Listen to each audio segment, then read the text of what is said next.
Балалар, биология сабағына қош келдіңіздер. Бүгінгі сабақта сендерге сәттілік, ұшқыр ой, белсенділік, мықтылық, әділдік, жақсы көңіл күй, сабырлылық, мұқияттылық, тәртіптілік, зеректік, алғырлық және үлкен табыс тілеймін. Енді балалар, тақтаға қарасақ, бізде бәйтерек жасыл ағаш тұр. Осы ағаштың жапырақтарын қазір топқа бөлініп алу үшін келеміз да бір-бірден оқушылар өзіміз басамыз. Топқа бөлініп алайық. Келе қойды. Мында келеміз да сол топқа барып отыра қаламыз. Жақсы.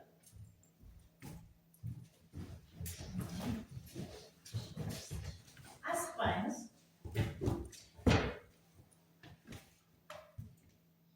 Жақсы. Жақсы.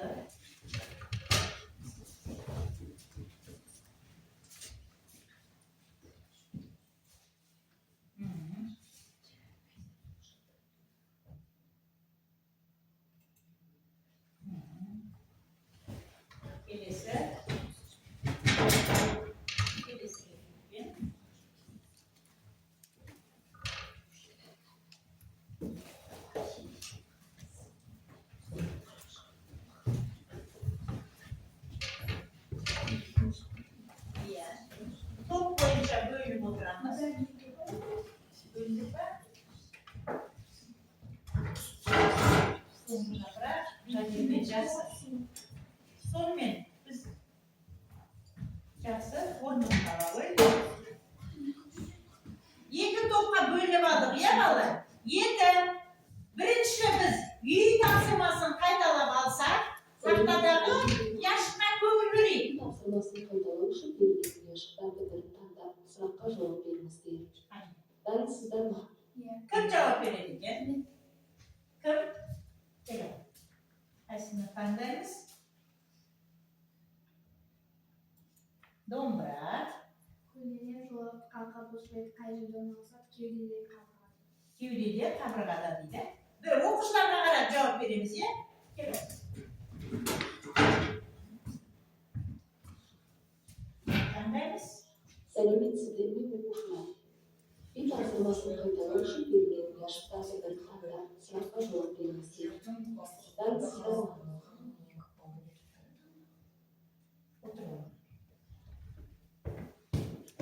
Келесі. Және.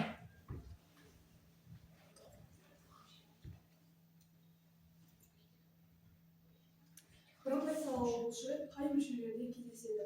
Бізде бірыңғай мүшелер салалар қанда, лимфа тамырларында, етінде және де оның қабаттарында кездеседі. Жақсы. Жақсы. Келесі сұраққа кім жауап беремін дейді? Нұртай. Келе ғой.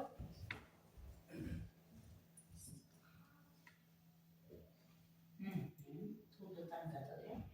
Бірыңғай салалы бұлшықеттің негізгі қызметі қандай?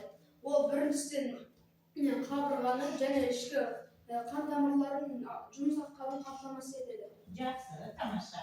Келесі сұраққа кім жауап береді? Айзере. Айзере нені таңдаймыз? Кесені таңдаймыз, иә? Бұлшықет ұлпасының қандай түрлері бар? Бірыңғай салалы бұлшықет түрі бар және көлденең бұлшықет түрі бар, сосын жүрек бұлшықет түрі. Жүрек бұлшықет бар. Жақсы. Енді ең ақырғы сұрақ торсып қалды, иә бізде? Және келе.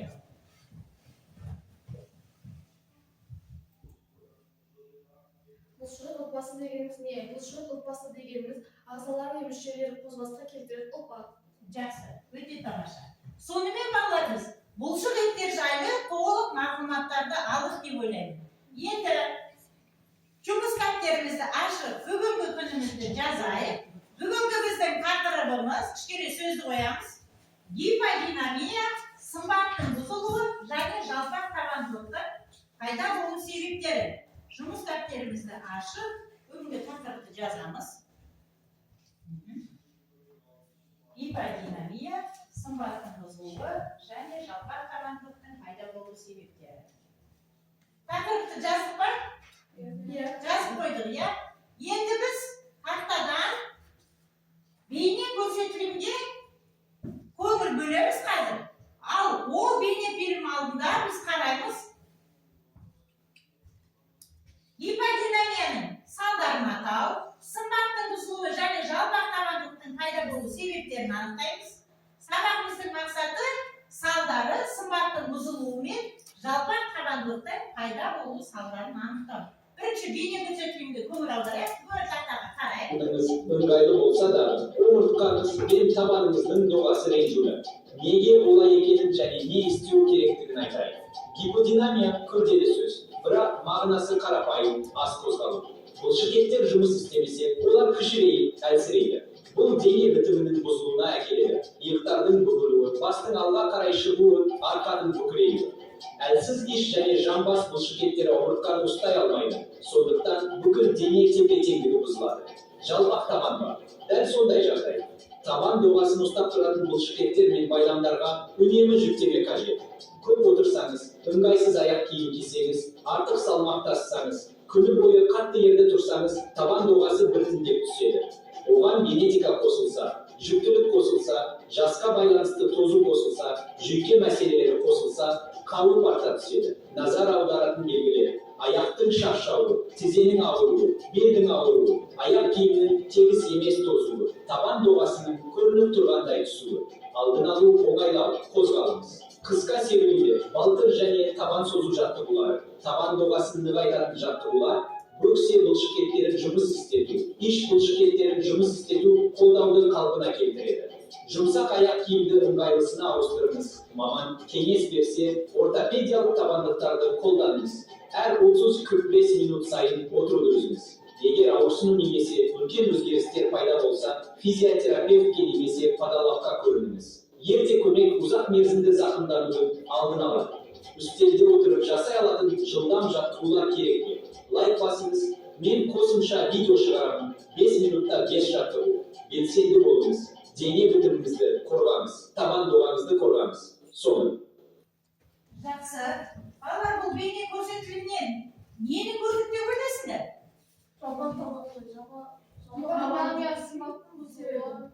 Жалпақ табандылықтың алдын алу, сымбаттың бұзылуы және тағы да немен айтып жатыр?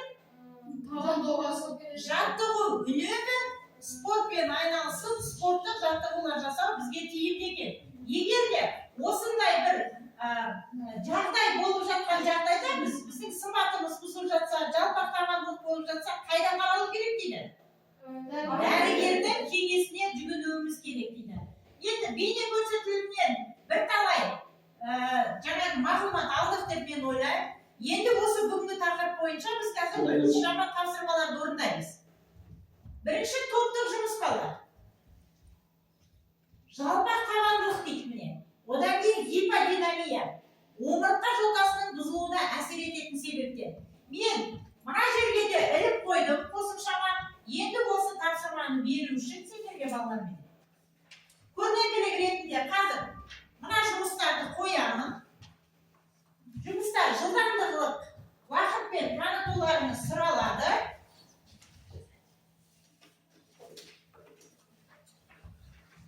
Қазір қосымша тарата беремін. Мына тапсырманы топпен орындаймыз. Қане, бірігіп орындайық.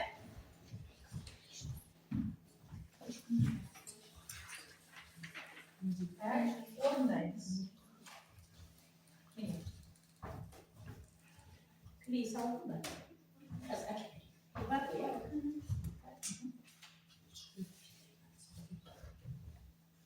Қайту болады, қазір мына тапсырманы да бересің. Омыртқа жотасының бұзылуына әсер ететін себептер. Егер біз партада дұрыс отырмасақ, қандай ауру омыртқа жотасының қисаюы қалай аталады? Жаңағы тақырып бойынша.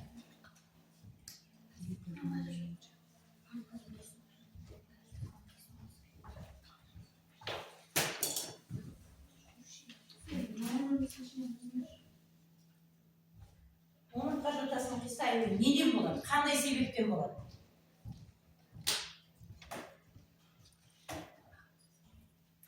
belirtse болады. Ya. Fakat niye жұмыс істемей отырмыз? Неге жұмыс істемей отырмыз? Есімізге түсірейік.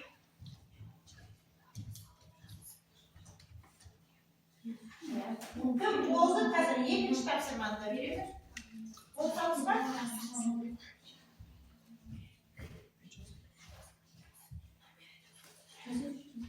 Сендерге қосымша қазір.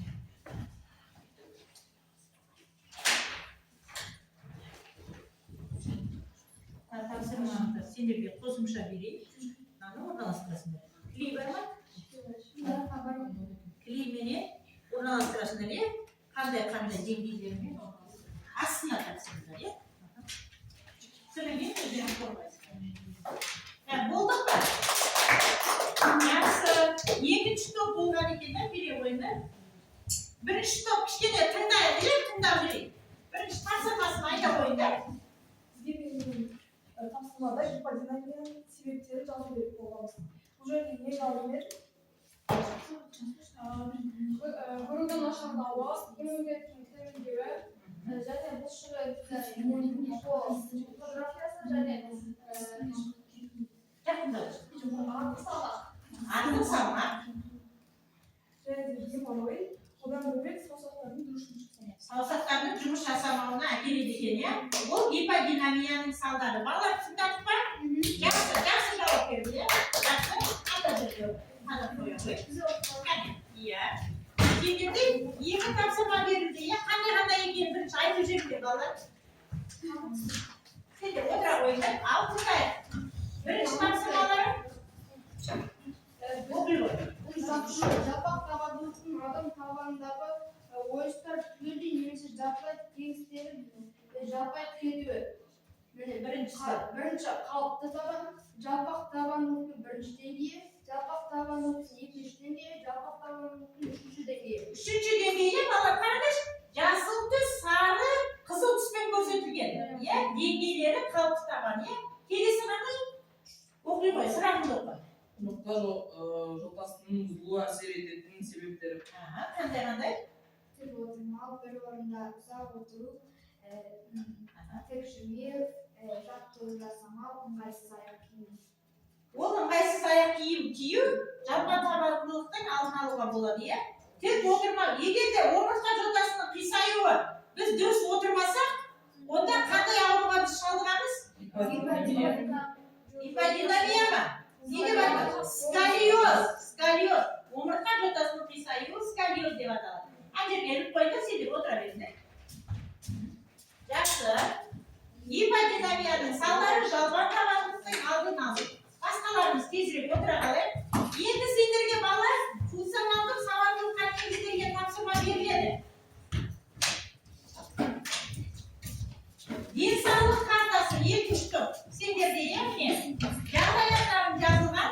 Айдана сабақ кезінде үнемі еңкейіп отырады. Сөмкесі ауыр, қарта биіктігі сәйкес емес. Тапсырма. Айданада сымбаттың бұзылуына әкелетін себептерді анықта. Қай сүйек пен бұлшықетке кері әсер ететінін көрсет, дұрыс сымбатты сақтау үшін үш ережені құрастыр дейді. Ол екінші топ тапсырмасы. Енді сендердің тапсырмаларың бірінші топ. Қараңдар. Өмірлік жағдай. Арман күніне 6-7 сағат телефон қарайды. Спортпен айналыспайды. Лифтпен жүреді. Қалада тұратын бала екен, иә? Сабақтан кейін көп отырады. Тапсырма. Арманның өмір салтына гиподинамия белгілерін анықта. Гиподинамияның кемінде 3 салдарын атау керек. Арманға 2 нақты алдын алу жолын ұсынды. Өздерің ойланыңдар. Ойланып жазыңдар. Күрегер, еркін қозғалуға болады. Кітапты бір жаққа жинап қойсаңдаршы. Оқулықтар.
Сымбаттың несі, иә?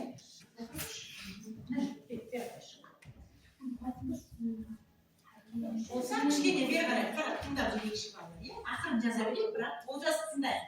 Сымбаттың бұзылу себептері қалтада дұрыс отырмауы, ауыр сөмкені бір қасып көтеріп жүруі, жалпақ қағаздың себептері, тар немесе ыңғайсыз аяқ жүруі, қозғалыстың аз болуы. Жақсы, олжас отырады. Сымбаттың бұзылу себептерін айтты, қалтада дұрыс отырмау дейді, ауыр сөмкені иыққа салып жүрмеу. Ауыр көтермеу. Ал жалпақ қағаздың тар немесе ыңғайсыз аяқ киім кию. Болды, тоқтатайық. Тыңдайық. Иә? Сұрақтарыңызды оқып жіберіңіздер. Бізге берген жағдаят Айдина сабақ кезінде үнемі еңкейіп отырады, сөмкесі ауыр, парта белгілері сәйкес емес. Тапсырма бойынша Айдана сымбаттың бұзылуына әкелетін себептерді анықта. Біз бұл жерде дұрыс отырмау, сөмке ауырлығы, парта биіктігінің себебін Дұрыс. екінші тапсырма қай сүйек пен бұлшықетке кері әсер ететінін көрсетеді. Омыртқа сүйегі, мойын, бел омыртқасы. Үшінші сұрақ дұрыс сымбатты сақтау үшін үш ереже қарастыр. Тік отыру, спортпен жиі айналысу және ауыр жүк көтермеу. Ауыр жүк көтермеу. Дұрыс па бала? Иә. Дұрыс, иә, жақсы жауап берді. Жақсы, Анжелика.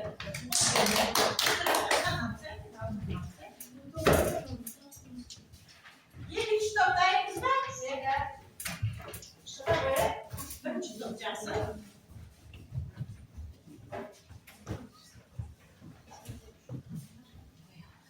Бізге берілген өмірлік жағдай. Арман күніне 6-7 сағат телефон қарайды. Спортпен айналыспайды, жүзбен жүреді, сабақтан кейін көп отырады. Бізге берілген тапсырма. Арманның өмір салтын гиподинамия белгілерін анықта. Гиподинамияның тиімді 3 салдарын атты. Арманға 2 нақты алдын алу жолын ұсын. Бізге арманның өмір салтын гиподинамия белгілерін анықтау. Ол ұялы телефонда ұзақ отыру. Ал екінші гиподинамияның тиімді 3 салдарын атады. Бізде омыртқа қисаюы, бастың алдыға кетуі, бір орында ұзақ отыру. Арманға 2 нақты алдын алу жолын ұсын. Лифтпен аз жүру және жаттығу жасау. Жаттығу жасау. Енді лифтпен аз жүру дейді. Дұрыс айтады, ол бір жағынан лифтпенен шықпай, өзің аяғыңменен шық деген мағынада, иә? Жақсы балалар, жақсы жауап дұрыс, иә? Жақсы. Іліп қоямыз. Екі жағынан іліп жіберейік. Жақсы.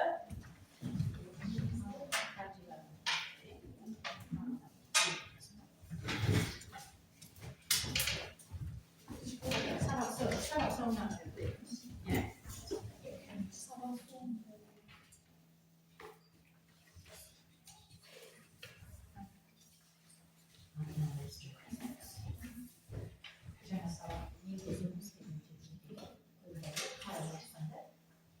Енді келесі балалар, мынандай тапсырма сендерге, иә? Тақтаға қарайық. Реттілікті сақтайық балалар, қол көтеріп жауап береміз, иә? Интерактивті тапсырма, бұл жеке жұмыс болып тұр. Сондықтан әр бала өзі жеке жауап береді. Хормен жауап бермейміз. Түсінікті ма? Қол көтереміз, мен өзім атайын, сол үшін жауап беру керек.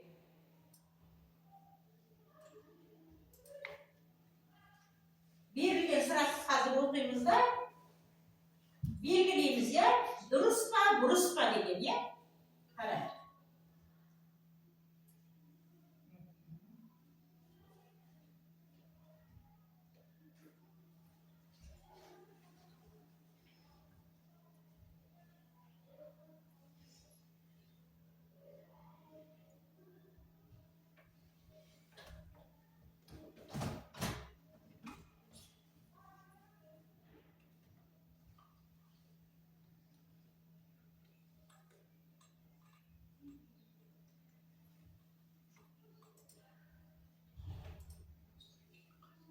Гиподинамия, қимыл қозғалыстың жеткіліксіздігі. Нұртай жауап бере ғой.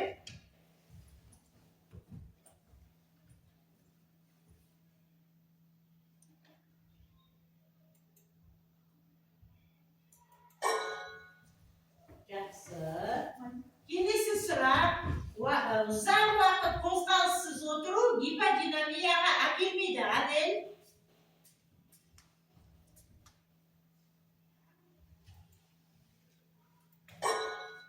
Жақсы. Келесі сұрақ. Гиподинамия бұлшықеттердің әлсіреуіне себеп болуы мүмкін. Валя. Кел.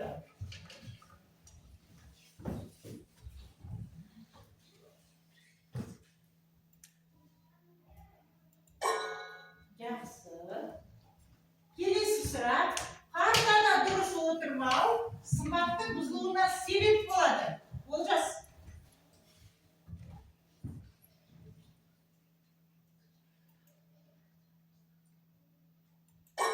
Жақсы. Келесі сұрақ. Дене қалпын сақтау үшін дұрыс отыру маңызды. Азиза, кел оғыз. Дене қалпын сақтау үшін дұрыс отыру маңызды. Сөзді қоямыз. Ауыр сөмке көтеру омыртқа жотасына әсер етпейді дейді. Келе. Ауыр сөмке көтеру омыртқа жотасына әсер етпейді. Жақсы. Жалпақ табандылық табан ойысының тегістелуі. Әсер.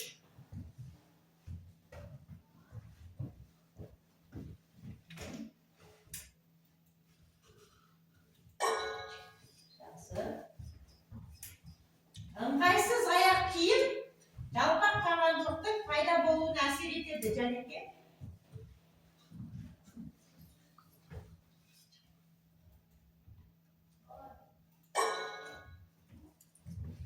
Жақсы, жарайсыздар балалар. Сабақымыз түсінікті болды ма? Иә. Сендерге ризамын. Сендер сабақты түсіндіңдер деп ойлаймын. Енді сендердің алдарыңда да балалар, бағанағы орындалған тапсырмалар бойынша да бағалау парақтары бар. Я, соған өздеріңнің белгілеріңді қоюды сұраймын. Я, өздеріңнің. Я, аттарыңды міндетті түрде жазамыз. Атымызды жазамыз. Міне, еске түсірдім. Жаңа тақырыпты. Өздеріңнің алдарында пақы болсын.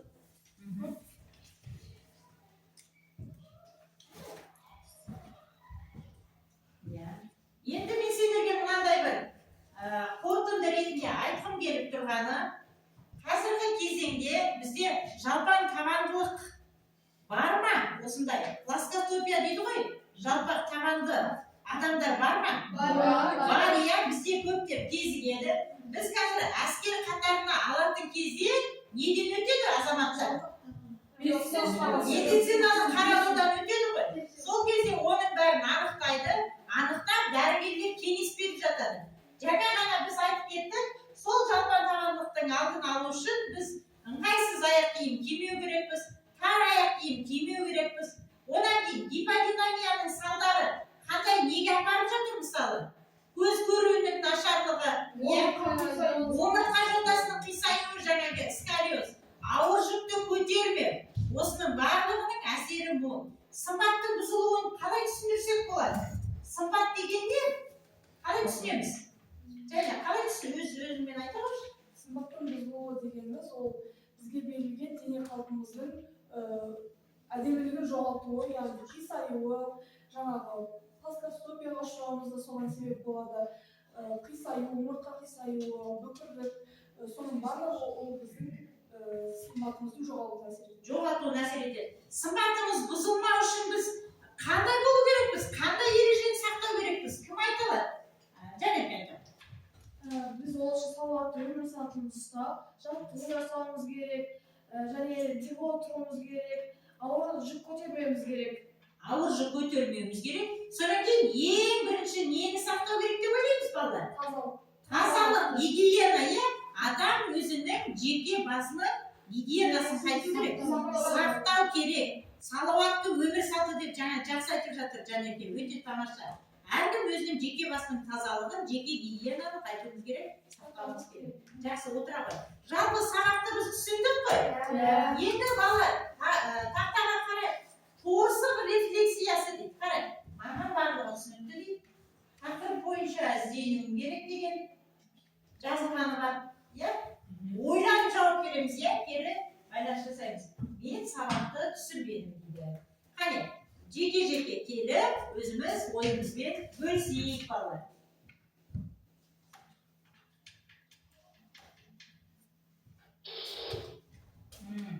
Anel жақсы, маған барлығы түсінікті дейді Анел.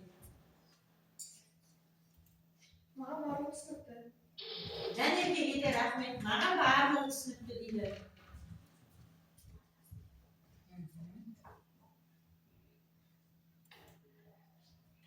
Валя, маған барлығы түсінікті болды, жақсы. Сабақты барлықтарын түсіндіңдер деп ойлаймын. Олжас жақсы, маған барлығы түсінікті.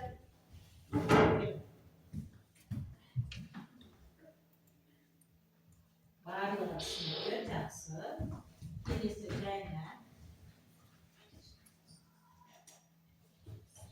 Барлығы Жайнаға да барлығы түсінікті.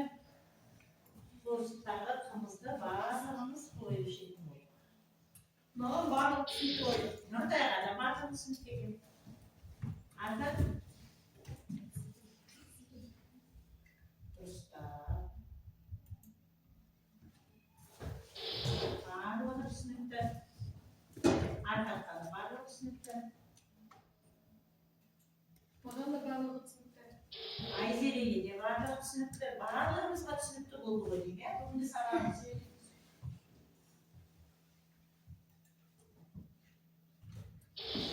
Жақсы.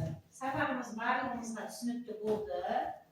Дегенмен де қиын тақырып емес, иә балалар? Өмірде біз сымбатты болу үшін, деніміз сау болу үшін өз бойымыздағы ережені ұстауымыз керек. Өз ойымыздағы ережені, өмірлік ұстанымдарға көңіл аударуымыз керек. Енді мен сендердің алдарыңа мынандай бағалы парақтарын қойдым. Сол бағалы парақтарында өткен тақырыпты еске түсірдім. Жаңа тақырыпты меңгердім, тапсырма орындадым, бекіту тапсырмасын орындадым. Осыған белгі қоямыз, критикаларды. Содан кейін аты жөндеріңді жазасыңдар. Осы тапсырма бойынша мен өздеріңді бағалаймын. Бүгінгі сабаққа балалар барлықтарың жақсы қатыстыңдар. Барлықтарыңа мен 9 балл деген балл қоямын. Жақсы, назарларыңа үлкен рахмет.